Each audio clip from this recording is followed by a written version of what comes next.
I lost my virginity at a really young age, believe it or not. I don't talk about this much, but I was still in the womb when it happened, actually. I lost my virginity to my twin sister, and I know it's incest, or I know that now, but, you know, back then I had no frame of reference.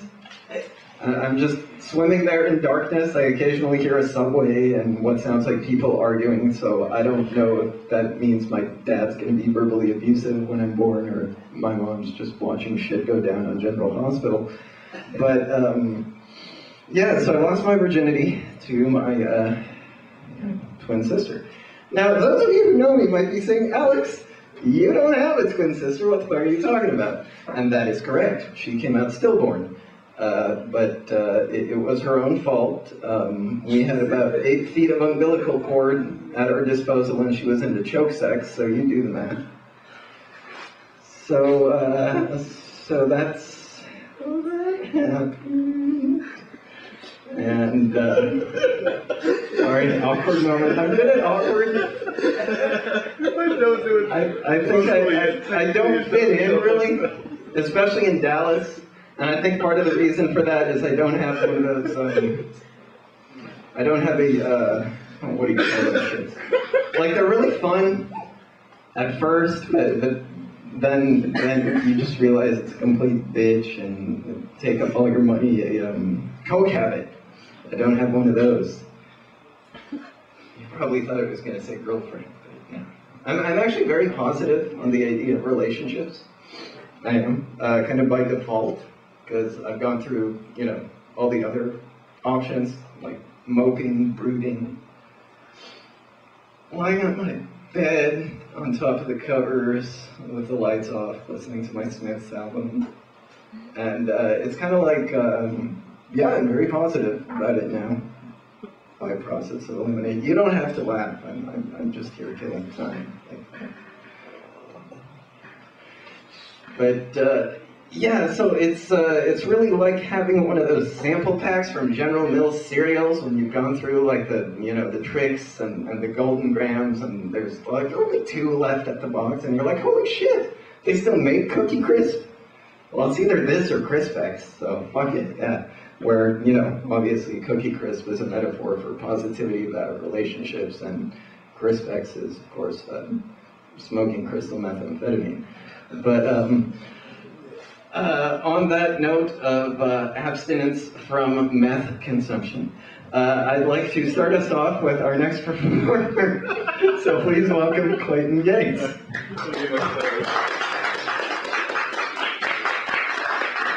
right. Let's have another round of applause for the opener.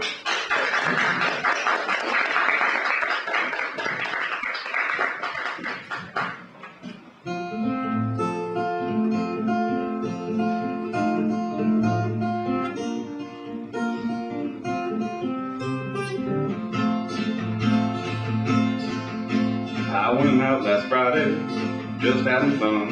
Policemen tried to arrest me for something I didn't done. Oh, that Lord, he sure is good to me. So I called upon my mama told me, son, they don't care if you're guilty or not, and boy, you better run. Oh, that Lord, he sure is good to me. So I called upon my woman, surely she'd understand, but she took my $20 bill and ran off with another man. Oh, that Lord, he sure is good to me.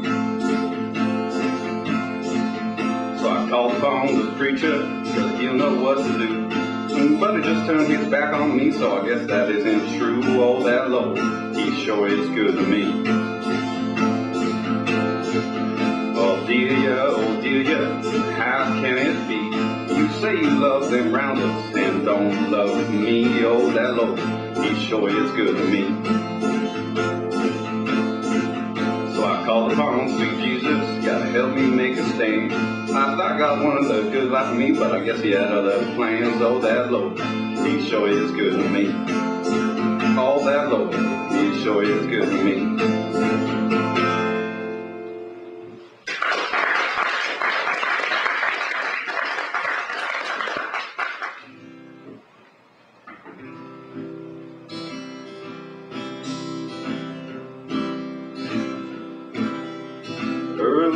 Sunday morning, what did I see? A crowd of angels coming down, and they're coming after me, and I would pray, pray, if I thought I could change the will of God. Then what's the point in praying, my friend? And I think it's pretty odd. Well, over by the courthouse, the sentencing is done. An innocent man is staring down the barrel of a gun, and it should change, because I think we all know the system's pretty flawed. But I don't know how to make it better, and I think it's pretty odd. But we're all waiting for a change with bated breath. But secretly I think we're waiting for our death. 'Cause we're all too damn flawed, and I think it's pretty odd.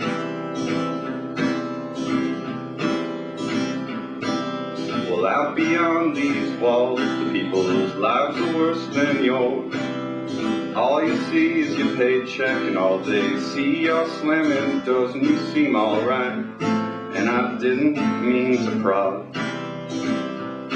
But you wouldn't help your brother, my friend, and I think it's pretty odd.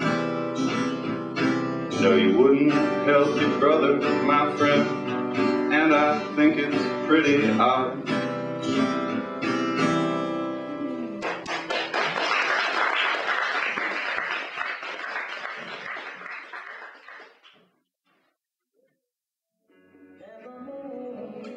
Is the only light we see. I will cry, no I won't, no I won't shed a tear just as long as you stand by me. So darling, darling, stand by me. Oh, won't you stand by me?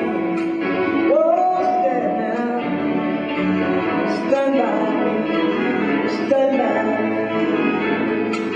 When the sky that will be gone should tumble and fall, or the mountain should crumble to the sea, I will cry, no I won't, no I won't be afraid just as long as you stand by me. So darling, darling, stand by me. Oh, won't you stand by me? Oh, stand now. Stand by me. Stand by me.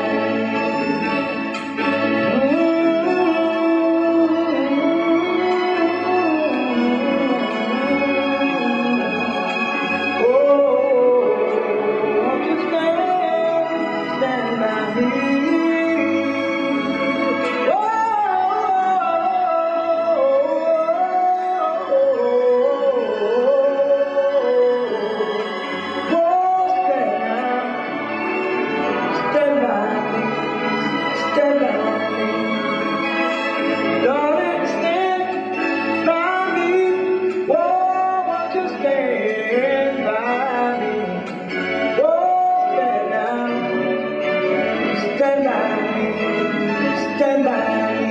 Whenever you're in trouble, won't you stand by me?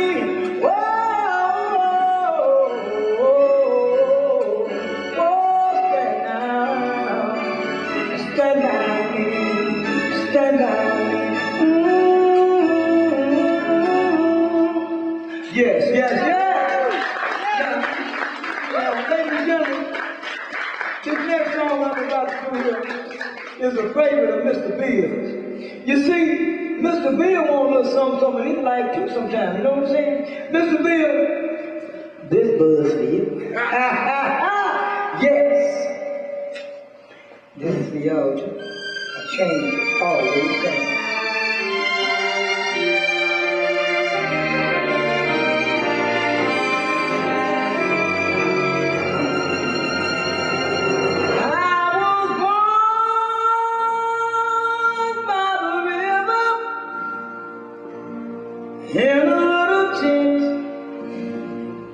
And oh, just like that old river I've been running ever since. It's been a long time coming, but I know a change gonna come. Oh, yes it will. It's been too hard living, but I'm afraid to die. 'Cause I don't know what's up there beyond the sky. It's been a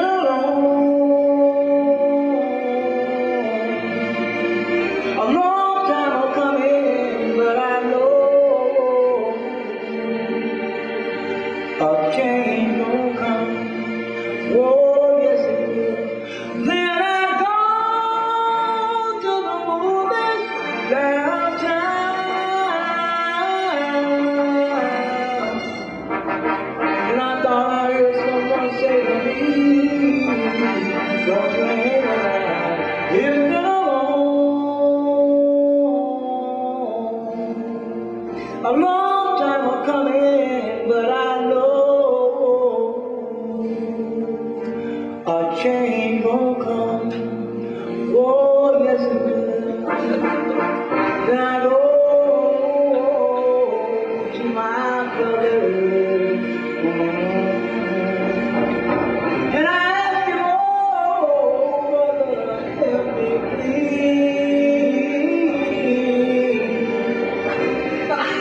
Then he winds up knocking me back down on my knees. And there have been times when I thought that would last too long, but now I think I made it to carry on. It's been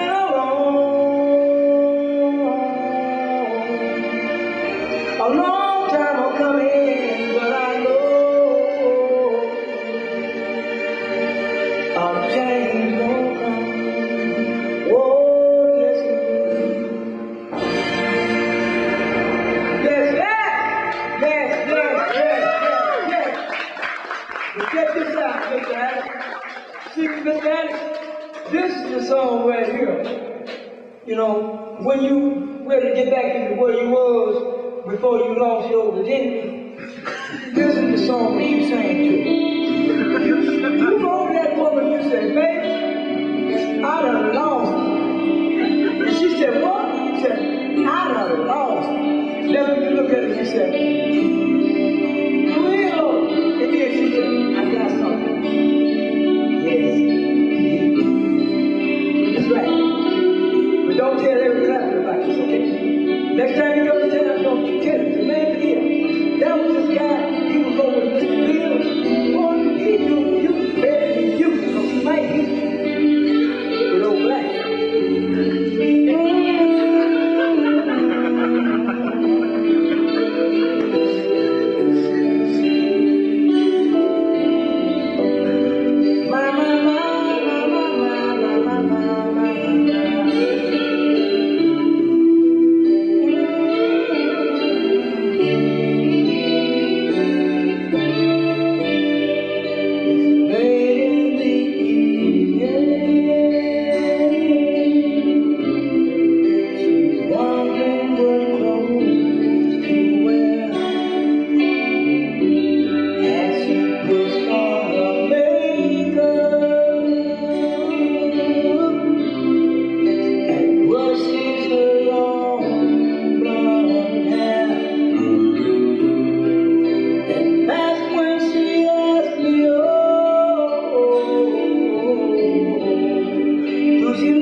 change the tone of this thing a little bit slightly, maybe incredibly. We will see. How's everybody doing? I am Ryan Miller. I'm here for Bad Beatnik Poetry. Bill, I hate to let you down. I know one of your favorites is just here, but now I'm here. And you guys are too. And you are stuck because there's good artists after me.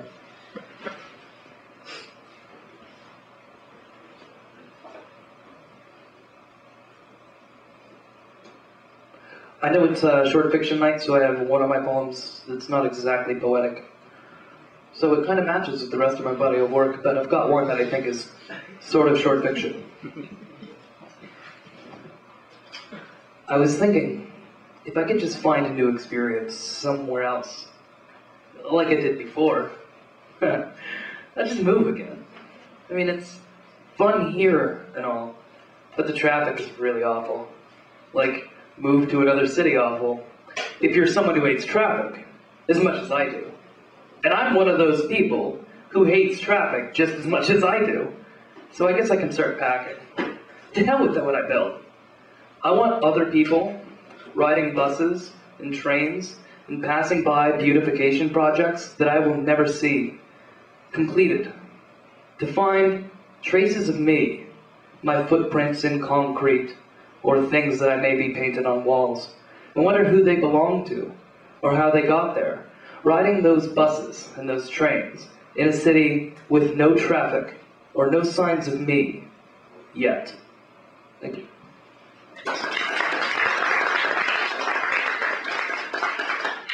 That was it's pretty much as good as it gets, folks.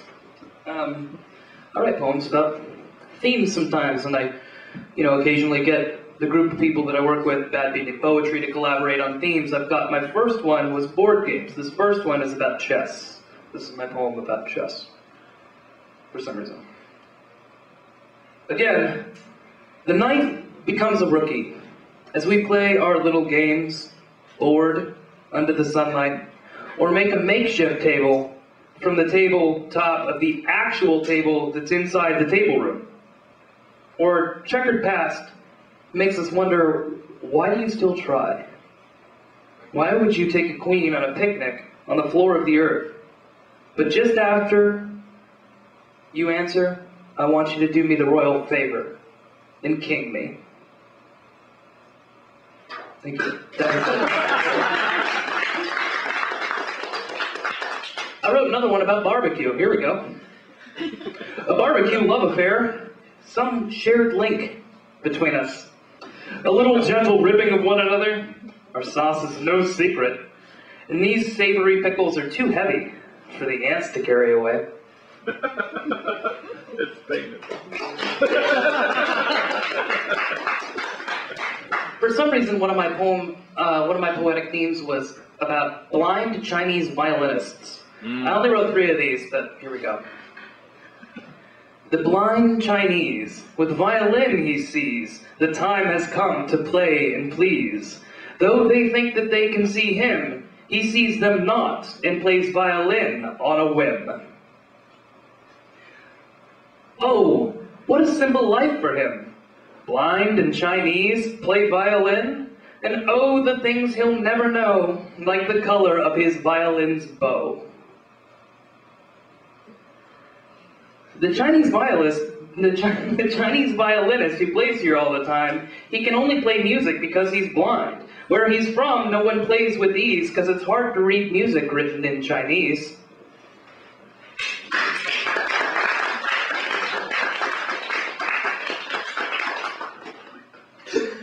What do you have here for?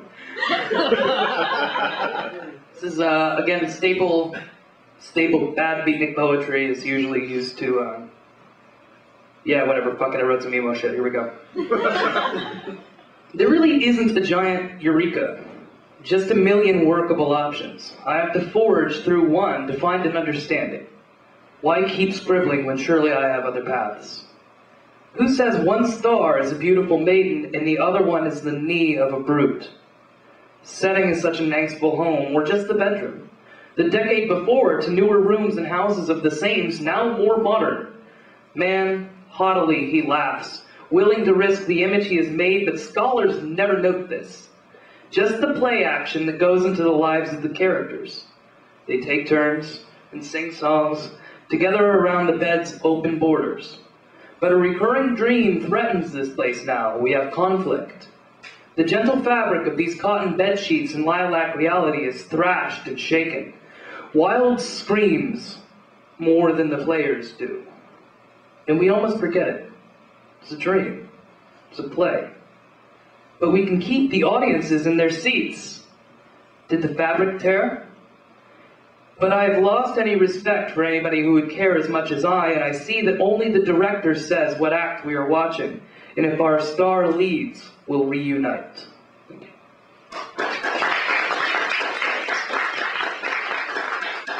I'm doing this last because I might have gotten kicked off the stage by doing it before, but this is a poem that I wrote by a friend of mine. You can see that it's going to alternate in lines in terms of taste and style and quality.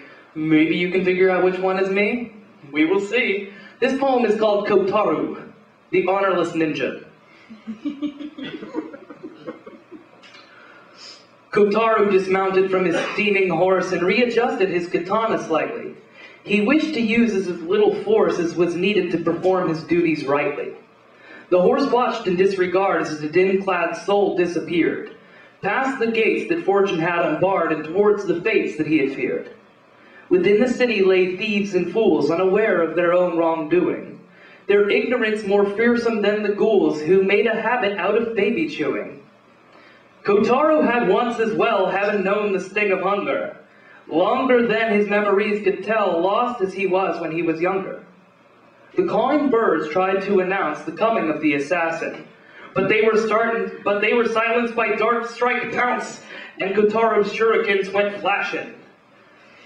Fashioned from a foreign metal imported was when they questioned the Oda's rise. These were his best and oftenest resorted tools for when he sought to cause demise. The fools gave no notice as he passed, for he did so on the highest eaves, and he was as invisible as the cleanest glass and as silent as the falling leaves. Motivations were all that gave him pause, reasons were lacking and lies abound, and while there were no mortal laws he held, he hated yet a dishonest sound. The shogun and others of his ilk had often to Kintaro been untrue, but there was a woman's face encased in silk for whom all tasks he'd gladly do. Embossed upon her emerald crown was the fire of an ancient mandate, and twirled about her embroidered ground were authorities of an earnest fate. It was on her command that he embarked and was presently arriving, at the location on his map which she had marked with her quill made of purest ivory. "Two souls have wronged me, me of all," she said this with a whispered pain. That's how whispered pain sounds like. And drew her to a whimper small like a kitten curled up in the rain. "There are 3 objectives which I require you achieve to the letter," her note said. "The first is that in their funeral pyres no fire shall touch upon their heads. Second, his mistress commanded, is that you find my daughter and her child. Ghostly pale she hollowly demanded, end their lives, but let their pain be mild." The last he dared not speak aloud, not even in his guarded mind. He hoped that he, within his stealthy shroud, that third dark purpose could not find. Things had changed much too much in this day and age for his liking, and killing had lost all its rush when bullets stopped the blades from striking. Kotaro did not care about cannonballs and danced through lasers like a dragonfly in spring. But what was awaiting him within those silent halls still gave him a feeling that was most frightening. Above the doorway was hanged a tablet of stone, all engraved, with a script of intent that was too deranged to be known, or lost, or saved. But Kotaro was not here to read, for this humble song has already said, our ninja hero assassin type was first aiming to behead. "Kill the messenger," flashed, his head stopped, paused, and hurt. No foe embraced him, nor dashed his lifeblood out to stain the dirt. With no dirt around from which to speak, Kotaro crept ahead on tile, and though he was a master ninja creep, he felt apprehensive all the while. He was glad to wear those darkened gloves, for the filth that covered those rooftops often stained the workman's love, silly shoes with those Chinese cross tops. I've got kind of a theme here, I'm sorry. Remarkably clean, nevertheless, he found the 2 marks for which he had sought, both reclining and passing hookah pipes around. These are the weakest targets ever, he thought. The rightmost was a pious man from a land across the western seas, but like all those who faced the demand of God, he could succumb to the sin disease. The other was a portly sort who sat with a crooked back. From his clean sofa he laughed and snored, and occasionally began to hop and cap. He hacked them to death, blood nor grief enshrine, no honor or left or glory to remind. Last page. Then whimpering in corner sought, the silk woman's daughter crawled, and in her arms she oft aloft her helpless child which bawled. This portion of the story has been censored in the West as being too gory when he cleaved that baby in the chest. After Kotaro done his noble duty and turned the baby into a bloody gruel, he then turned into the maiden's beauty and left a bag of food for ghouls.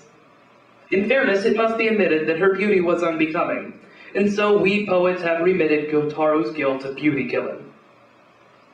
As he returned to his tethered steed, Kotaro longly grasped the letter. Now there was ample proof indeed that Her Majesty could have done much better.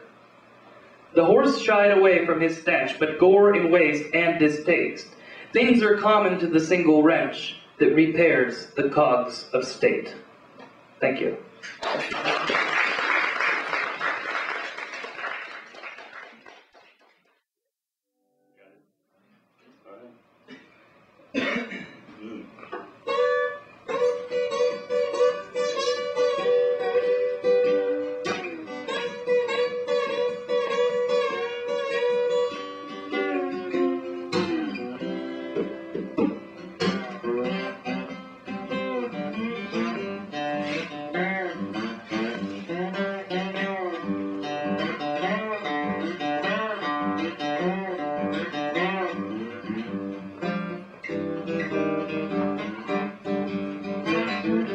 Woke up this morning, feel around for my shoes. My dog and chewed 'em up. I got them old walking blues, yeah. I woke up this morning, had them old walking blues.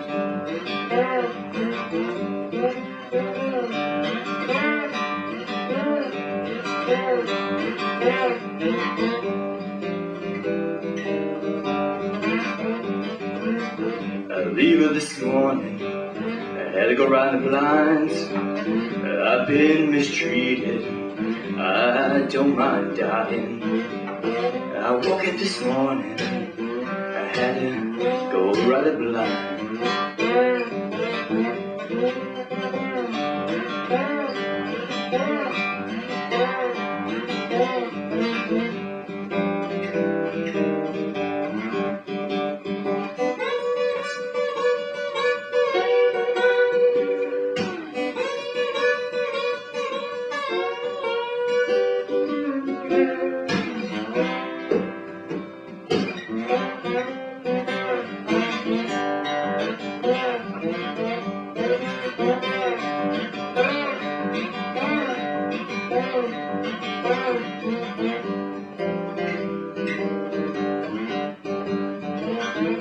People that tell me your walking blues ain't that bad is the worstest feeling I most ever had. And people that tell me your walking blues ain't bad.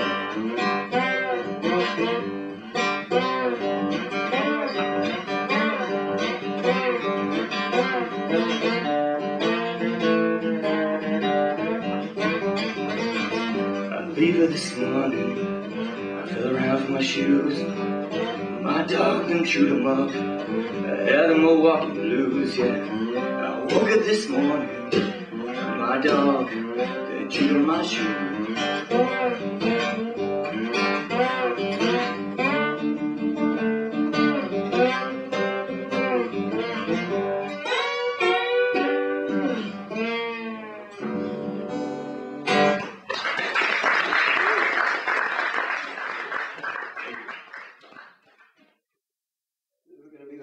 So please welcome Chris from Twit Publishing. And tell us a little bit about Twit, because I didn't really give you a proper introduction. Well, do you want to come up and talk? No, not really. Okay. I can do it from back here. Stick with that then. We're a Dallas-based independent publishing company. We primarily do short stories, and we have one novel out. And we just had our 6th anthology of the series Pulp. Twit Publishing Presents Pulp come out. Actually, I didn't bring one out. I should probably just show it. But and this is I'll be reading from one of our stories from our 6th anthology just came out beginning of February, and this is called Lance Astroflare and the Big Space Zombie Shakeup. And this is by Leon Hammerstedt. I didn't actually write this. I'm just the editor on the books and stuff. Just the editor. Just the editor. My name's on the book. On the books. I just edited it. All right. So we're going to start then. Now you just sit back in that seat of yours and let old Lance Astroflare tell you a story that'll blow your circuits and make your hair stand on end. This one's better than anything on the old boob tube and twice as cracking as anything you'll hear from your grandpa. There I was, driving my normal router on the main belt from Sirius to Hygeia and looking for distress SPVNVs when I picked up a ping from a beacon out there in the void. I'm just your friendly neighborhood self-propelled vacuum navigation vehicle emergency locomotion technician, you know. And I'm always looking for someone to help out of a bind. So check telemetry on the source, because that's my job and I do it right. And I see it's come from some asteroid in butt-fucking Egypt. Where the hell that ever was, that ain't nobody's been to in probably over a decade. Maybe even longer. I mean, this damn thing is even on my charts, and I keep my maps going back years. Because like I said, that's my job. So up here my Galaxy Motors Galactic Panther 9000 at direction, taking it nice and slow and steering clear of the smaller chunks of space rock. I've seen too many people stuck on the side of the main channels because they got cocky. Not Lance Astroflare though, no sir. Susie Q's my wife, my life, and my home. But more than that, she's my chow ticket. Up ahead I see her, that mean piece of space dirt flowing out from the bowels of some exploding star eons ago. She was more barren than a 4-year-old spinster that sold her uterus off to keep the bank from closing the town orphanage. Not a speck of life to be seen or texted by the old censors.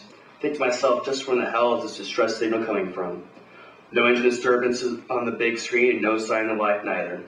Rather than come out all this way for the main drag just for a wild duck race though, I swing by for a closer look, going on low and slow enough to peer out the old porthole and look down the rock herself. That's when I see it. Big old cruiser class space ferry. She was a big girl, but not so big me and Susie Q couldn't get her out of that bind. I held her on the main line, know what I got? Nothing but static. Name, how you do, thanks for the help, but we don't need it. I figured, what the hell though, if this baby's abandoned, I can haul her on in and sell her for scrap by the pound. I know opportunity when I see it, that's for goddamn sure.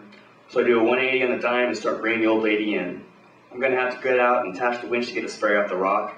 I'll throw her in park and lean down to get my socks and boots on when I see something blinking out of the corner of my eye. You won't believe what the hell it is I saw down there on that solar flare scorched piece of shit rock, but I'm gonna tell you anyways. It was an asteroid base. Had all the power running and everything, with lights showing up the portholes. Go back and double check the sensors and I see the signature of an old reactor just humming and plucking along its last piece of plutonium. Better yet, I see a faint life signal down there too. Not particularly strong or nothing, but strong enough that something's got to kick me down there. What do, you ask? What the hell you think I do, you fucking space orangutan? I finished putting my damn boots on and crawling into my suit. That's what. I'm Lance Astroflare, and I'll haul your buns at the jam every time. There I am, I step in the airlock and plow out to the void, my trusty toolbox in hand and bolt gun maglock to my hip. We hear the crack of the ship's radio off in the cab. Someone's trying to hail me, I figure. It's probably someone from the ferry asking about how much old Lance is going to charge to pull the cojones out of the fire. I hop on the iron and say, "This is Lance Astroflare with D&B Wrecker. Come on back, over." "Help us, please." Comes back the smoothest, most velvet-covered voice you, me, or anyone's ever goddamn heard. "Help us," she says. "We're trapped down here. He's done something to everyone on board." "Excuse me," I say. "Who's done what to the crew? Are you any assistance, ma'am? I see your ship down there, and I'm a certified emergency locomotion technician. Do you need towed to the nearest station?" "Oh God, they're coming," she says. And then the line went deader than a tree on earth. I try calling her back to see if she's pulling my winch cable or if she's really in need of some good old-fashioned spacefaring assistance, but I don't get nothing. Nothing. The line stays dead. I get squat. And every now and again, a man's life has got to make a decision. It's going to just be working stiff, going day to day, hauling broken down ships in for service, not knowing what kind of walking around money he's going to have, or that he's going to get even enough enough to even buy fuel? Or is he gonna stand to the test and see what his metal's really made of? Well, that day, that was my day, god damn it. Sure, I could put that rock in my rear view finder and never tell a soul. No one knew the difference. Only one person would, but that one person would be me. I'll be honest, a voice inside me whispered I probably should just sit back down, throw her in dry, kick the afterburners on until I got back to my usual route. It whispered to me that no pretty girl was worth getting killed over, or worse from the sound I recall. But I pushed that voice down, kicked the living shit out of him, and shoved him inside his footlocker where he belonged. I ran back to the airlock, tools in hand, and jumped out in that cold void of space like it was the embrace of a beautiful woman after a long night of drinking whiskey and dancing to the oldies. I pushed off towards the surface, kicking the old gravity boots on when I got close to the ground. That station was ancient, I tell you. It was so pitted by debris and stray dust particles, it was a wonder there was even any atmosphere left in it. Walked along the surface of the main airlock and let myself in, easy as you please, and shut the door behind me. I let myself in through the other side. I had turned on my lights since they hadn't left them on for any visitors. Checked and double-checked the oxygen levels before taking off my helmet and let the old golden locks breathe. That place was a wreck. Worse than a synth rock show after a bunch of whiz kids had busted it in after hitting the dark matter. Hard. If you've been to the base of Olympus Mons 20 years ago, you know what I mean. I called out to depths that hard-bitten beast, but all I heard back was a sweet echo of my own voice. I ain't a quitter, so I went deeper into the station. Turned around the corner and called again. Hey, I asked, do people need assistance? This time I got a response. A moan, a deep, throaty, croaky moan. An old roommate would make a noise like that the morning after getting 20 cans deep into a case of bad brew. It's coming up from up ahead, deeper in the station. Naturally, I followed it. As I got closer, I heard more of the groaning. Beneath that, though, I heard a low whimper. I turned the corner and flashed my light ahead. Right there, smack dab in the middle of my beam, were 4 people clawing at a metal door. Well, I say people, but I really mean used to be people. Their skin was dry and falling off, their hair coming out in clumps. I didn't know what they're up to, but I knew it wasn't any good. Hey, you sons of bitches, I called. Just what in the hell do you think you're fucking doing? And all they did was turn and look at me, their eyes lighting up and their hands going up like claws. Then they came at me, lurching and dragging themselves across the metal grating like a bunch of, well, you ain't gonna believe. They were like a bunch of fucking zombies in the old movies. I stepped back, opened my toolbox and grabbed out my wrench. There was 4 of them and they were headed up right for me. Sure, they were slow, but I wasn't gonna take nothing to chance. I've been in more than my fair share of scrapes. In fact, I've probably been in half the population of Sirius's fair share too. I know how to handle myself. They come at me, grabbing and trying to tear at my hair and skin and face. The first one that gets to me, he's tall and kind of lanky, so he's got a good reach. Look at his fingers, he's going for my eye sockets, and they've been replaced with some sort of metal talons. I go and roll close, wrench in my hand, and carve the shit out of him with it. Thunk. Right between the eyes. Just the old wrench takes him down in one wallop. Next one comes at me, I do the same. Same after that, and same after that. I look down at them on the ground, twitching and moving, and I start to see that they've got metal all over. Not the kind they've got on series. No, this is weird and strictly non-cosmetic, to catch my drift. Like they've been, I don't know, altered or something. Some of them have metal teeth. One has something attached to its head that could have been a blowtorch once in those claws I mentioned. I started thinking I should have listened to that damn little voice. Maybe I shouldn't have stuck him in his footlocker after all. But then I hear that other voice. The one I first heard over the radio. Hello, I call out. Over here, she says. Please help me. And I realize it's coming through that door those people are trying to get through. So I go over and tell her to open up, that I'm here to save her. She opened the door and I shine that light in and damn, I really did the mother load in this one. She's almost 100% pure grade A human, hot as fucking hell to boot. Got tits that won't quit and legs all the way to Jupiter. This one was fast and lean, every young man's dream. You know what I mean? What's your name, honey, I ask. Bella Akron, she says. Bella Akron, I say? Why don't you just tell Lance Ashflare just what in the hell he stepped into?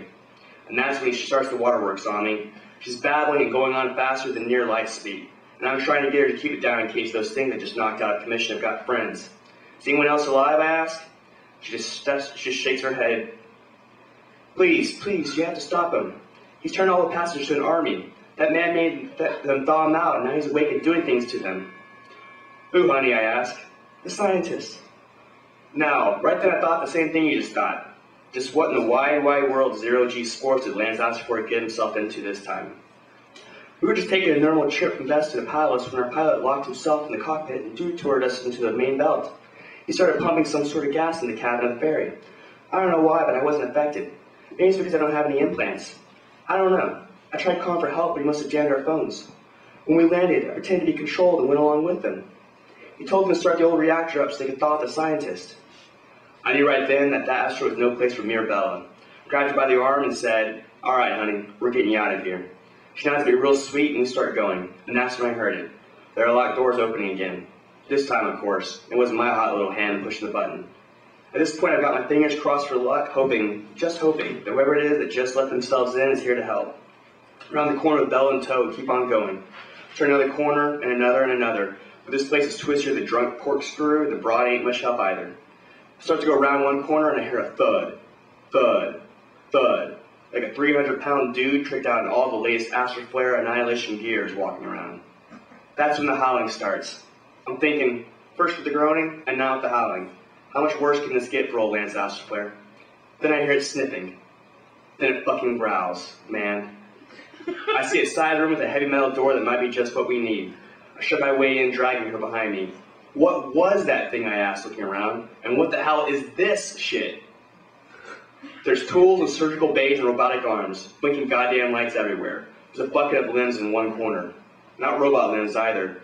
Looks like a fucking slasher movie in here. That must be one of the wolves. That must be one of the wolves, the ones that were coming for the scientist, she says. This is where he made the change to the people, I ask? I think so, she says. There were just so many. So many, I think. There must be hundreds of zombie things wandering around out there, all armed to the teeth, with their teeth, and poor little old me ain't got nothing but a wrench, a plasma torch, and a bolt gun. So I start digging around, figure there's gotta be something I can use to fight my way out of here. I just know it's gonna be a fight too, because when trouble comes a knocking, I know the sound of rapping, rap-tap-tapping on my chamber fucking door. Dig through the piles of scarred shit. I'm digging and throwing anything I think might be useful off to one side. Got a bone saw and an assault laser out of that mess. I know what you're thinking too. What the hell is an assault laser doing there? Well, I'll tell you later. So I find a spare energy clip for the big gun, slap it in, and have Bella duct tape that bone saw to my left hand. My Uncle Willie always said, "Lance, big guy, if you're ever going to a fight, make sure you're the craziest one there."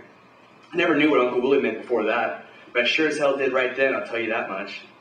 I listen to the door because, crazy or not, Lance ain't stupid. There's something moving, so I hush up Bella and keep my ears peeled. It's not like the 300-pound ape from before, one of Bella's wolves, so I hunker down and listen to go past. When I think it's gone, I shoulder through the door and look around. I look right, nothing. I look forward, nothing. I look left. I can feel that ugly son of a bitch's breath in my face, just panning away like the nastiest, worst, most roid-raged, rabies-infested, flea-bitten mud you've ever had the displeasure of laying your eyes on. He was big, he was furry, he was mean, I could tell he was pissed and hungry. He had yellow fangs and was dripping acid from his jaws. So what do? Tell you what the hell I do. I uppercut him with the bone saw in my left hand and unload that assault laser in his belly. He rears back, howling and buzzing, spraying gore all over the walls, thrashing around, shooting laser beams from his eyes to the ceiling. I'm screaming right alongside him, screaming just to keep my fucking sanity at this point, and there's a smell like someone's cooking up sausage stuffed with crazy werewolf hair. I just dropped wood in the fire. Bella's screaming behind me, and this wolf's flying around, trying to get out the end of my saw, but I'm not letting him go. But I guess I hit deep enough because the only thing I hear after a while is the sound of the bzzz from the saw and my own yelling. So I kick that son of a bitch backwards, I turn to the girl and say, "Hey, where in the hell is that reactor from here?" She tells me it's 3 floors down and she thinks she can guide me there. I tell her, "Don't think, honey, just know." And she says, "Yeah, she can do that." So we head out to find an elevator. Problem is, none of these elevators work. We get in and try pushing buttons on the damn thing, but there's not enough power to run. Just the main elevator works, and when I put my head around the corner to take an old look-see at the situation, there's zombies and werewolves duking it out already.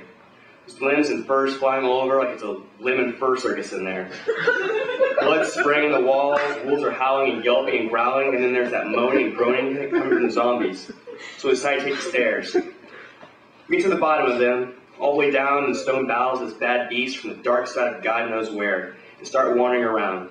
It's quiet down there, just the whine of servos and the hiss of steam and gas. It was too damn quiet, you ask me. Bella's whimpering and trying to pull me back, but I pull her close and say, "Baby, we ain't going till this job's done. No way Lance Ashford is going to unleash these sons of bitches in the solar system." She nods, and that cute little lower lip starts to quiver, and we keep on going. Bella couldn't remember exactly where the reactor was, but that's fine, because we got signs, and I practically made a living for reading signs. I lead her down the main hall towards the reactor, find the door, and go in. Some kind of command center, some crazy-looking little guy punching away on a keyboard, and some shriveled-up blue guy who's wrapped head to toe with bandages and wearing a hydraulic power suit, is pacing the floor. Blue guy's nose is all frostbit off and his face looks like old boot leather. Turned out the little guy at the keyboard is a pilot from the ferry, and the guy who looks like he should be in the ICU is a scientist. The scientist keeps screaming, "Stop them, Gwyndy! Stop them, damn you!" "I'm trying, sir," says the little guy, "but you made them too strong." I lift my laser at two of them and yell, "Hey, hey, what in the hell are you two doing?" "Fool," gets the scientist. "How dare you invade my laboratory?" But he pronounces the laboratory like some kind of Frenchie. Comes rushing at me, the ground shaking and earthquaking under our feet. I push Bella out of the way and dive at him, laser rifle blasting and bone saw buzzing. I shatter the glass in his suit and he screams. All the gas starts leaking out of the glass cockpit of the suit. He's flying around like a fucking grizzly bear that ain't eaten some campers in a week. So what do? I duck in under his pitcher claws, I reaching around back for those sweet golden locks of mine, and come up right in his frozen dead face. I jam my bone saw hand into the glass and start performing my own brain surgery on him. The suit really goes off the wall then, starts going crazy and wrecking the whole damn place like he's a member of the break everything in sight and pay for it later cult. Blood spraying the glass and all over me, and all over the inside of that thing. I ride that bad bastard to the ground and dig my bone saw out when I almost hit the headrest to the other side of the guy's cranium. I leap off it and look around. Quimbley, that sleazy little dickhole, has got Bella hostage. "Don't make me do it," he screams. He's holding some kind of broken shard of glass to her neck, and she's got those waterworks going, and his Quimbley fuck is copping a field. I say, "Hey, fuckface, we could do this the hard way or the easy way. Let the girl go, and I just let you go too, man." He screams like a little fucking kid. Bella stomps her heel into his toe and breaks free, and I turn that Quimbley guy into easy roast Quimbley with my assault laser. Bella comes running to me, rounds me, and I grab her by the waist. She kisses me and starts wanting to make it right then and there in the floor of the command center. But I say, "Not yet, honey. You still gotta blow this curry stand." I check the security and realize that even if we get to the top, we still got an army of werewolves and zombies between us and the werewolf. But I figure, hell, we've come this far, we might as well go for the whole chili-covered enchilada. So I start setting the reactor into overdrive. There wasn't a lot of plutonium left, like I said before, but there was enough to wipe this ugly-ass little pimple off the glorious face of the Milky Way. We're on our way out the door when I get an idea. I have Bella help me grab the scientist out of the hydraulic power suit. We both climb into the cockpit. I figure, hell, I ain't gonna be using it. We get out of the power center and into the elevator. It's just the whining of the lift and the breath of a beautiful woman on my neck for 3 levels. Then the door opens. All the zombies, at least 3 dozen and what's left of the werewolves, are going at it like whiz-smoking cats and jock-snorting dogs. Or wolves. Whatever. There's blood and screams and burnt flesh. Werewolves are tearing zombies apart, cooking their entrails with laser beams from their eyes. Awful shit I still wake up screaming from in the middle of the night. "Hey," I holler. "Hey, you ugly bioengineered, cybernetically enhanced sons of ugly bitches." They all stop and look at me as I flip up the lid on one of the joysticks in the cockpit. "Eat this, furballs." I yell as I start spraying the whole hallway down with napalm and pain. What does burning werewolf smell like? Like something you want to forget, that's what. One of the wolves jumps at me like a giant flaming, howling marshmallow that's pissy dropped at the campfire. I bat him away like I'm the queen of prom night and he's the handsy varsity quarterback. Crush him in the ground and stomp on him with a big hydraulic power foot and just keep on walking. No looking back, no regrets. I keep spraying those assholes down so there's nothing moving. "Hurry, Lance," Bella screams with a crackling and popping of napalm-coated mutant freaks. "The reactor." "Don't worry, honey," I say, walking through the smoke and flames. "I gotcha." We make it to the airlock and I get Bella into a suit. Then we're out the airlock and into the void. I send her up to Susie Q and have her release the wind chug. Touch the ferry and get in with her. We pull that beauty right off the asteroid, easy as you please. Just before the reactor goes new supernova and pops that werewolf, zombie, and crazy scientist fills it all over the space-time continuum. "Lance," Bella says, crawling into my lap and putting her head on my chest while I drive away. Thank you for everything." And I say, "Don't mention it, honey. I'm Lance Astroflare, and I'll always get you out of a jam."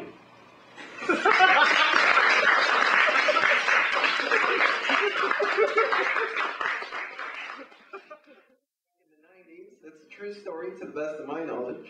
It was in his chapbook from 2003 called Always the New. And this is called Stupid Suburban Jack-Off Story. I was hanging out with these 2 chicks, roommates. The first I possibly loved. However, I dated the second after the first blew me off. So this one night, a weeknight, I'm asleep in bed when the phone rings. It's number 2 and she's at this all-night laundromat, luckily locked inside. She could leave, see, but there's this guy, and he's got his cock out, and I guess he's jacking off up against the large glass window. So she's tripping out and stuff, like she's never seen a cock before. She says that number one, that is, the roommate, always calls me when she needs help, and could I come help? So, I grab my baseball bat, Black Justice, jump into the Mitsubishi, and drive like a bat out of hell, or Batman in the Batmobile, or a guy with a bat or something.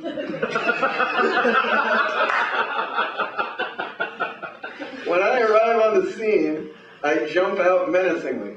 The guy is already running away, also like a bat out of hell. So I shout really, really loud, "Yeah, go on, keep running, you fucking jacking off, cock showing motherfucker!" And he did. And so we went about our business. You know, it's kind of weird, because later on down the line, when number one had moved on and didn't need a superhero anymore, number two and I dated probably 6 or 7 times. Each time I wore my lucky black turtleneck shirt, and we got goofy-ass drunk on Zima at some club, and made out pretty hot and heavy. However, she never gave me the pussy. This was pretty disappointing considering, but she did jack me off a couple times. Ironic, I suppose.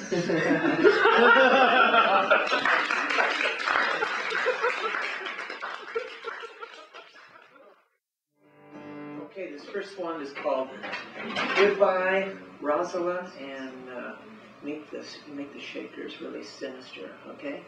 So shake them loud. Right now.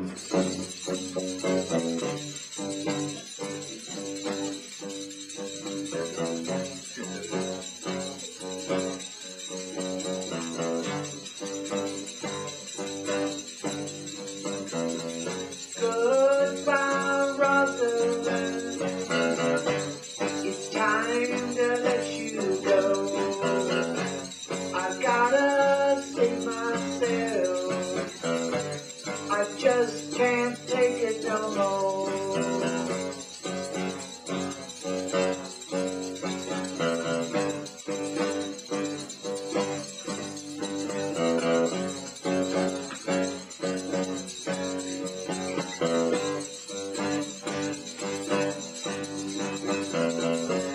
I met you on a summer day, chocolate brown eyes that blew me away.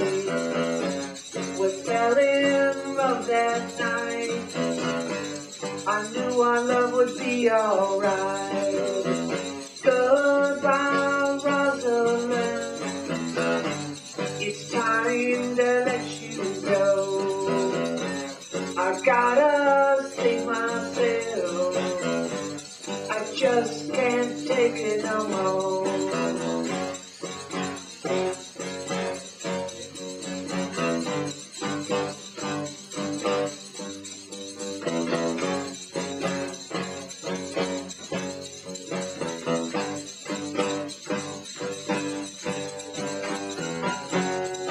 Said she loved me for all time, and we kissed, your lips were like wine.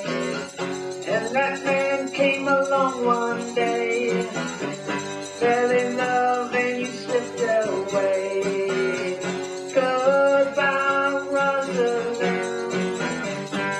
It's time to let you go. I gotta save myself. I just can't take it no more.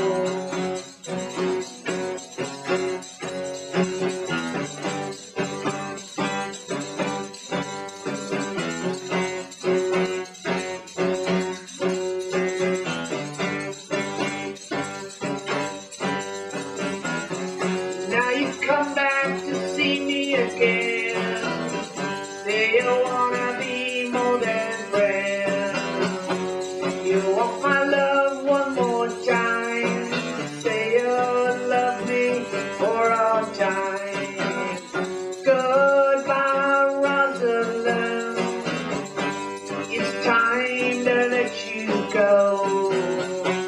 I gotta save myself. I just can't take it no more.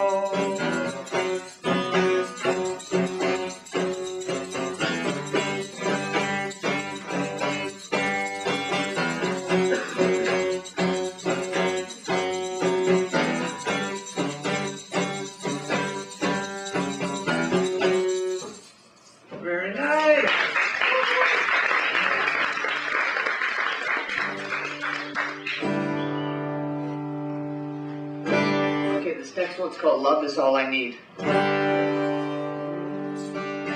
shakers on this one.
for you.